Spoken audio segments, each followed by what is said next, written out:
Welcome to this episode of Fossils and Fiction, a podcast that explores the stories of prehistoric life, most often through the stories we humans tell about it. It's produced by me, Travis Holland, with support from Charles Sturt University. Enjoy.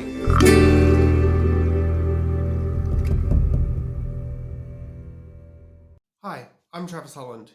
In this episode of Fossils and Fiction, I chat with Clemson University English lecturer Peter Cullen Bryan about The Land Before Time. Along the way, we divert into healthy discussion of Disney and trace The Land Before Time's place in the phylogeny of dinosaur film, with links to Fantasia, Jurassic Park, and more. Enjoy! Peter, thanks for joining me. Like myself, you're a researcher with interests in fan studies and adaptations and the like, but before we get to the topic of the day, tell me a bit about your work. Sure. So I'm primarily a Disney person. I do a lot of research on Disney, particularly the comics. My first and currently only book is about the translations and in sort of cultural adaptation of Donald Duck comics, the Karl Barks stories into German, and then sort of the cultural exchange that occurs later on in the 80s and 90s. So I do a lot with animation and comics in that vein. While I would say that Don Bluth and Land Before Time aren't strictly Disney, Bluth being a Disney animator and this being kind of part of the 80s landscape is a key point of interest to me, and something that I think is a rather fertile ground that really hasn't been explored too much. Yeah, it's The Land Before Time is a piece of palaeomedia which holds so much nostalgia for so many, and I think a lot of people who don't pay attention to these things perhaps assume it is a Disney property, because it does bear some of those sort of hallmarks. So the film was released in 1988, and there are a bunch of sequels and TV series and games. I think we'll probably focus just on that first one, otherwise we'll be here all day. The original film was directed by Don Bluth, as you mentioned, and executive produced by, interestingly enough, Steven Spielberg, George Lucas and others. Why do you think The Land Before Time is so special? So in my own case, this may be the first film that I saw in theaters. I know I saw it in theaters. The only caveat there is this came out the same day as Oliver and Company, the big Disney release for 1988. I know I saw both of those, but this is one that sticks with me. And I think almost everyone of my generation has seen this movie.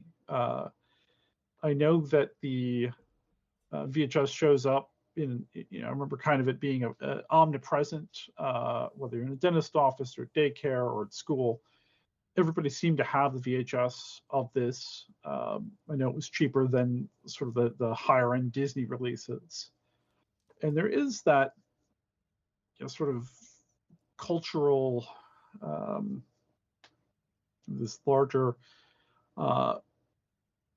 cultural deluge of dinosaurs that is ongoing at this point. We're still 5 years away from Jurassic Park, although, as we mentioned, Steven Spielberg's involved here too. And according to Don Bluth in his autobiography, Spielberg's the one that comes up with the idea for this film and says, technology's not there for live action dinosaurs yet, but I think we can do this as an animated film.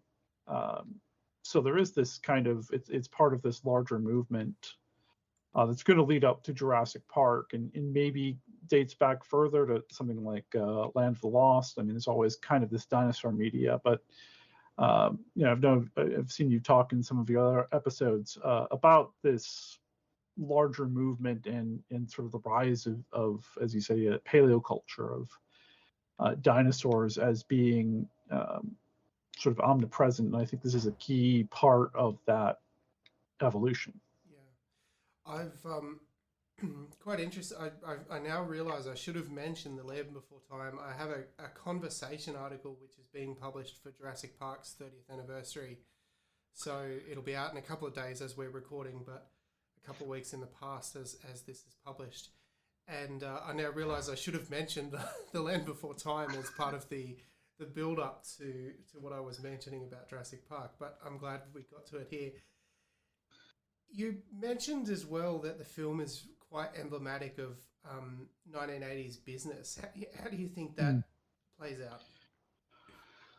Well, this is, so those of you that don't know, Don Bluth is a former Disney animator, leaves the studio, I believe it's 81, 82. It's around the time of the Fox and the Hounds release. And ends up doing Secret of Nim and eventually working with Spielberg on An American Tail and continuing with this. So there is this, sense of animation kind of coming into its own. Animation's always existed, but Disney kind of is going through a bad period leading up to this point. They're starting to kind of recover. There is the Michael Eisner's taken over by now. But this is the first point, or really I'd say with An American Tail, and then followed by this, that Disney really starts to have competition to the point that they, as I mentioned earlier, release Oliver and Company, their big tentpole, on the same day, probably as a way to undercut this film. They often did the same thing before and after this of either re-releasing a Disney classic or releasing a new film, to the point that I think All Dogs Go to Heaven, which will be the next Bluth after this, comes out the same day as The Little Mermaid. So there is that kind of aspect of the, Disney is starting to come into its own as this omnipresent social force, this cultural force in a way that it hadn't before, and really trying to create an animation empire. The almost that not to put words into your mouth here, but they're almost becoming that kind of atypical 80s ruthlessness business, and they're displaying that with these releases, trying to kill off the rival animators. Yeah, it's something that's it's common in the film business. It still happens today, where you'll have the studios will try superhero films more recently, but the tendency to try to release kind of counter program or throw a wrench in the works. That doesn't always work the way it's expected, and it'll get far worse by the end of the 90s. It's far less of an issue for Disney now when they have 2/3 of the slate at most cinemas. But yeah, they figured out how to solve this problem by just buying up Fox and Pixar and various other studios. But so it's also, Disney also figures into the toys, where this is a period where we're starting to see the rise of merchandising. We're starting to see the McDonald's tie-ins, famously, to the point that there is talk of a Land Before Time Happy Meal. It doesn't happen because Disney, again, scoops him with Oliver and Company. So the toys in question that we see for this film are the ones that I remember, and I imagine a lot of children of the 80s remember, are the Pizza Hut puppets. They're these sort of larger, like, hand puppets. And I think you have a commercial for the show notes. In the new movie, The Land Before Time, Littlefoot, Sarah, Ducky, and Spike share an incredible journey. Along the way, they become best friends. Now we'll always be together. And now these lovable characters can be your child's friends too. With a pizza from Pizza Hut, a Land Before Time dinosaur is only 99 cents. So come to Pizza Hut. Your friends are waiting. We'll always be together. Pizza Hut, making it great. But that is kind of that sense memory of that period, that when I think of this film, I'm thinking of both the movie itself and the VHS, but also these pretty hardy, rough and tumble puppets, to the degree that I think there still are a few lurking in my parents' basement from some 30 plus years ago now. I'm going to have to jump on eBay and look up a couple of those. The Bluth animation style and perhaps the tone of the films are quite different from the Disney ones, though. You get this. Perhaps this is why they've lingered for so many people, despite being sort of smaller productions. Is they have a real sense of emotion. Perhaps they let emotion linger. I think longer than Disney films often do. Would you agree with that? Yeah. I think that there is. It seemed Bluth described as sentimental or even sappy at times, but there is a stronger element of that. It's a way that Disney will eventually start leaning into a little more with the Disney Renaissance, Little Mermaid, and so on after that. That I think is a response to the Bluth style and these sort of big emotional moments. Not to say that Disney didn't have those before, but I think it's a key point that the tends to be a little more brisk, whereas these draw it out. I think of something like in this film, the death of Littlefoot's mom is a long sequence compared to something like the death of Bambi's mom, which is essentially happens off screen. We never see the body in that case.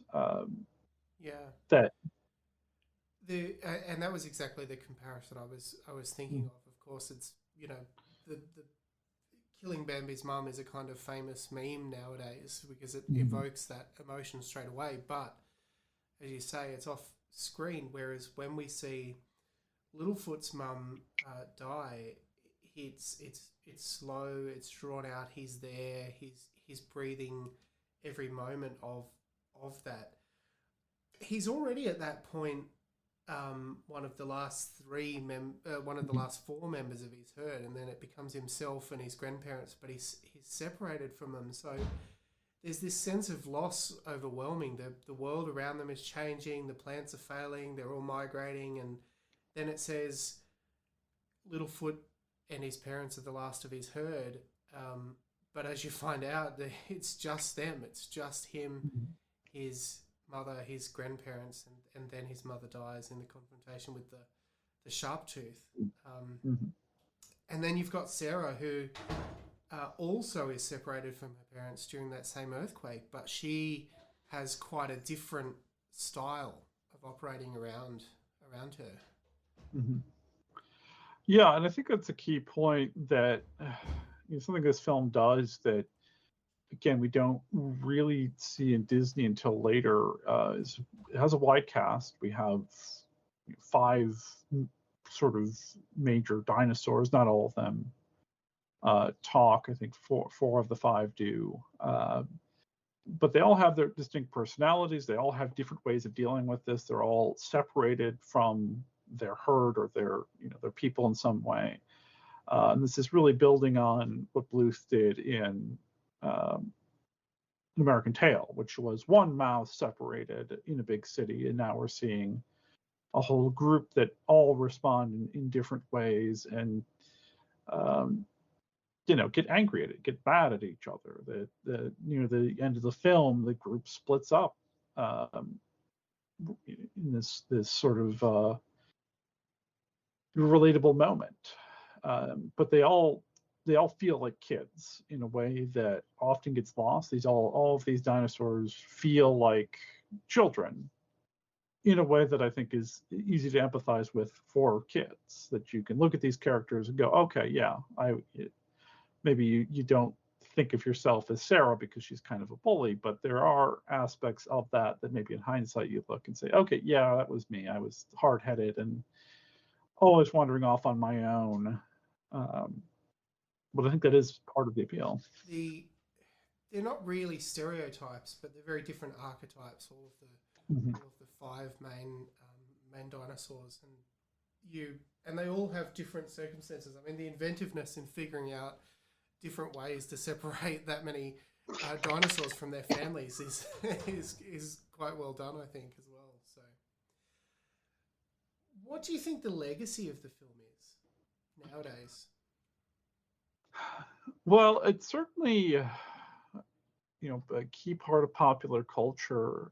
It's one that talked about the idea of dinosaurs. It's maybe been displaced a little bit by something like Jurassic Park, which is later and bigger, um, and this is one that I think it has 20 sequels or whatever and goes on forever, but it's one that still has that connection. So I think you found me or roundabout way because we did a live tweet of the film with a group called Historians at the Movies on Twitter a few weeks ago, or maybe a month or two ago now, whenever you're listening to this, that talked about, okay, what was the appeal of this? Why did this matter? How does this fit into the larger pop cultural narrative? And I think this does still linger. I mean, Littlefoot is still a known quantity. Sarah is still a character that people are familiar with. And it has maybe displaced, one of the influences that Bluth talks about for this is Fantasia, which has the sequence of the dinosaurs in the desert and very wordless sequence where they all, sort of reflecting that extinction. But I think this has kind of taken that place as, oh, this is what dinosaurs were like. And it does have a way, I think we kind of need this film to get to Jurassic Park, and in particular the Jurassic World series, because it humanizes dinosaurs in a way that kind of hadn't been done before. They get personalities, they get characters, and it does slowly build, gives us, okay, if we can accept these animated dinosaurs as lost children and empathize with them, by the time we get to Jurassic World, we can say, okay, yes, Blue the Velociraptor has a personality, is not just a raptor, and gaining this understanding of, dinosaurs can be anthropomorphized in a way that hadn't quite been done much before this point. And even, I hadn't really thought much about it, but the animated series Camp Cretaceous, I don't know if you've seen that, but the role of Bumpy, the blue ankylosaur, who's a bit of an outcast in and of herself, Dr. Henry Wu rejects her because she's imperfect, because she doesn't have perfect horns on her head, but she really becomes part of the kind of cast of human characters fits within the cast of human characters. So yeah, absolutely, it's really nice to be able to trace these lineages, and as you say, there's that connection to Fantasia. There's a shot here, and we've kind of talked around this, but this is in some way Spielberg's dinosaur movie before Jurassic Park. But there was one specific shot when I was rewatching Land Before Time a couple of weeks ago, where the sharptooth, as they call it, or the tyrannosaur, pushes down on this branch, and the kids are underneath it pushing back up, and it's almost exactly the shot from Jurassic Park of Lex and Tim in the car pushing up on the perspex as the Rex pushes down. Yeah. I think there is a lot of, in some ways, this may be a test run for Jurassic Park. We get some of the same, kids separated from parents, stuck in this dangerous world, being hunted by a T-Rex is, pretty, half of the plot of Jurassic Park. I don't know. I'm sure there's some interview somewhere where Spielberg talks about how everything connects, but it does seem like a lot of things. If this was a movie that was pitched by Spielberg, that had his, as with the American Tail, had a pretty direct hand of Spielberg in there. It's not just a name on this movie. He is involved in this. He is part of the production. He is looking over stuff to the point that he may be responsible for a lot of scenes getting cut short in this movie. There is a fair amount of this is a like 85-minute movie or something. It's very short, even for an animated film. that probably less than 85, but it's a short film in part because of some cuts that were made. But there is still that those fingerprints all over this. This is a Spielberg movie, and it is maybe a proof of concept for Jurassic Park. Okay, here's the this scene worked. This these aspects worked. We're going to change this around. We're going to add that. But there is that sense of this is part of that evolutionary process in a way that might not seem obvious at first glance, but I think that's a key point. Kathleen Kennedy and Frank Marshall were also involved, who of course have had great involvements in the Jurassic series, as well as a bunch of other major franchises since. So, but yeah, both of them pop up in the credits for this film as well. So it's almost the dinosaur preschool before you go on to the Jurassic series, which is something that I think a lot of people, having grown up with and loved the movie, might not have made that connection. So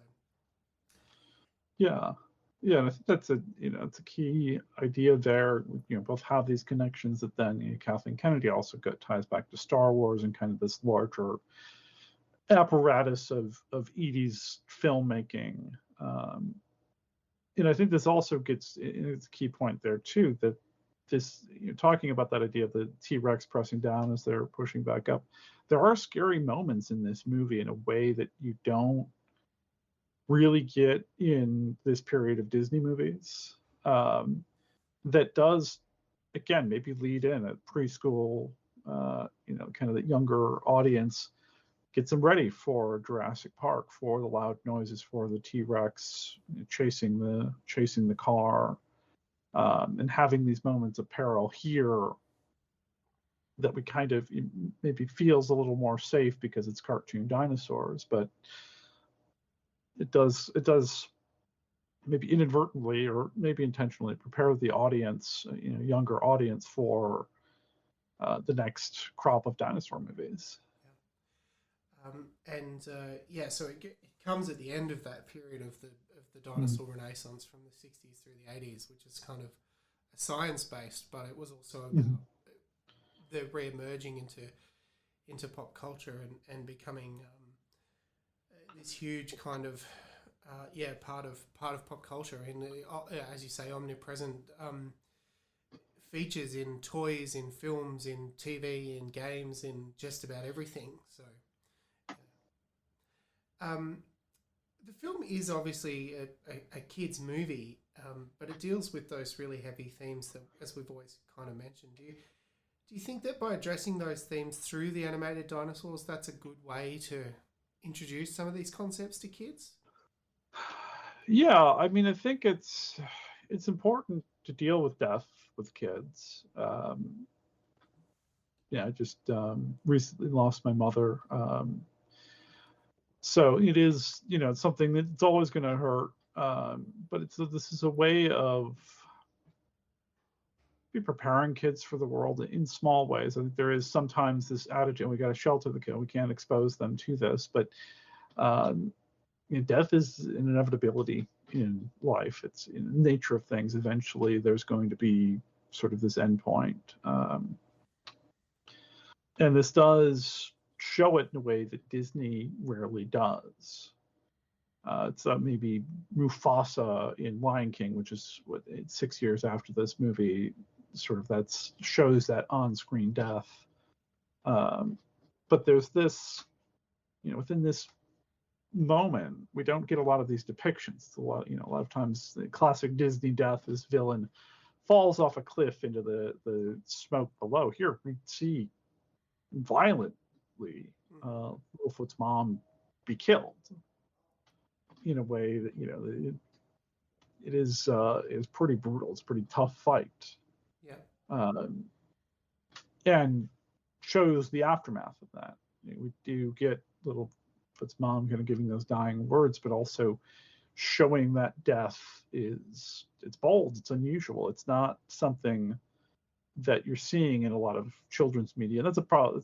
Even today, we tend to kind of downplay or keep things off screen. Some shows are doing, kind of getting better about engaging with this, but it's rare for something like this that I think is directed primarily at a younger audience at that elementary school, maybe age, to show something like this very starkly. But that I think that is part of the cultural contribution of this, that this is more than Bambi's mom, maybe for, again, the sort of 80s kids, this first brush with death that is necessary in some ways, that we need to have these conversations. And Western society is not always so good at having the hard conversations about death and coming to terms with that. You mentioning the Lion King and Mufasa's death, we also get that parallel moment later on where Littlefoot's mum kind of appears in the sky, which is again mimicked. And one of my favourite Simpsons references of all time, when they also do the same thing in The Simpsons later, much later on. Yeah. So, yeah, I think that it is important that, because this is also, Disney is watching what Bluth is doing and trying to respond to that, and maybe directly lifting from it in that case. Although Lion King has a lot of borderline plagiarism in it. That's a whole other discussion. But yeah, I think that's a key point. We get that moment that probably does, it's a face in the clouds, or in this case, it's more of a shape than the actual form, the actual James Earl Jones lion head. But that is a key point, that we're seeing these ideas introduced here that then spread out, that recur, that are adapted, recreated, brought into new forms, and maybe we wouldn't without this. And I think it's the case. I think without Bluth, we probably don't get a Disney Renaissance the way we do. We probably don't get, if he's not kind of pushing back and doing his own thing and making a lot of money. This film in its opening weekend does beat Oliver and Company at the box office. It does eventually, long term, Oliver and Company will overtake it, but it's a shot across the bow of Disney at a time when they're starting to reorganize, that I think does eventually improve the art of Disney in a way that we're still seeing today. Thanks so much to Peter, Cullen, Bryan for that interview. Information about Peter's work is available in our show notes, as well as a link to some other material of relevance to our discussion. I hope you're enjoying this renewed palaeomedia focus for fossils and fiction. I think it's a fruitful and interesting vein of discussion for this podcast and for my own research. I'd love to hear your thoughts and feedback via a voice note or message through social media. Take care.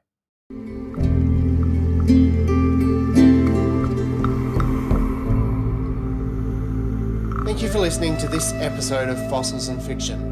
We're always looking for more paleo stories to tell and welcome your suggestions through our social channels. You can also send voice notes via Spotify or social media. Podcast theme music is Sonora by Quincas Morea via the YouTube audio library. Show notes are available on the website, fossilsfiction.co. Please subscribe and rate the podcast on your preferred podcasting platform.